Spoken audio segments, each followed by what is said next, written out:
Eðar, svona upp og niður í þessu leik, hvað gerist það? Það er við bara byrjum aðeins hægt og finnum svo taktinn og erum bara flottir sko. Bara flott framistæða og átti bara, já, bara þú veist ekkert undan því að koma. Það berjast inn í þetta aftur hérna í seinni hálfleiknum í fjórða leiknum þannig að það virtist að kveiktu öllum silindrum hérna á tímabili og breyttu einhverju fyrir það?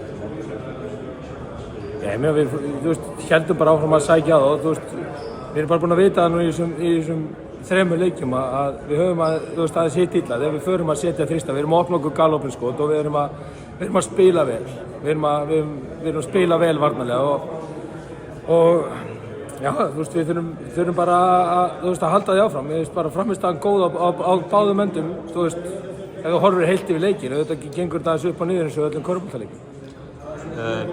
Heilt yfir svona bara flott framistæða að þau vinnið ykkur aftur inn í leikinn en kannski engin betri heldur en Tryggvi Snær Finnarsson enn og aftur getur engin betri heldur en Tryggvi Snær enn og aftur fyrir íslenska landsliðið getur þú sagt mér hversu gott er fyrir þjálfara að vera með svona leikmann í liðinu? Já, við Tryggvi bara frábær, hann er náttúrulega bara lífsnauðsynlegur fyrir okkur varnarlega að verja hringinn og sókna frammistöðuna núna eru bara geggjaðar.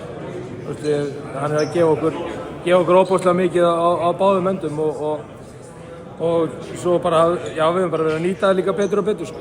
Góð frammistöður í gær þó að það kannski ekki endað eins og við vildum.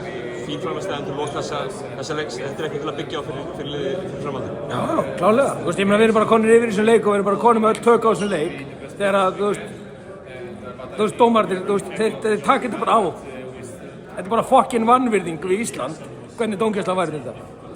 Og strákarnir spila frábæran leik og koma okkur aftur inn í og við erum komið tök á leiknum. Þetta er bara tekið frá okkur og þetta er bara svindl.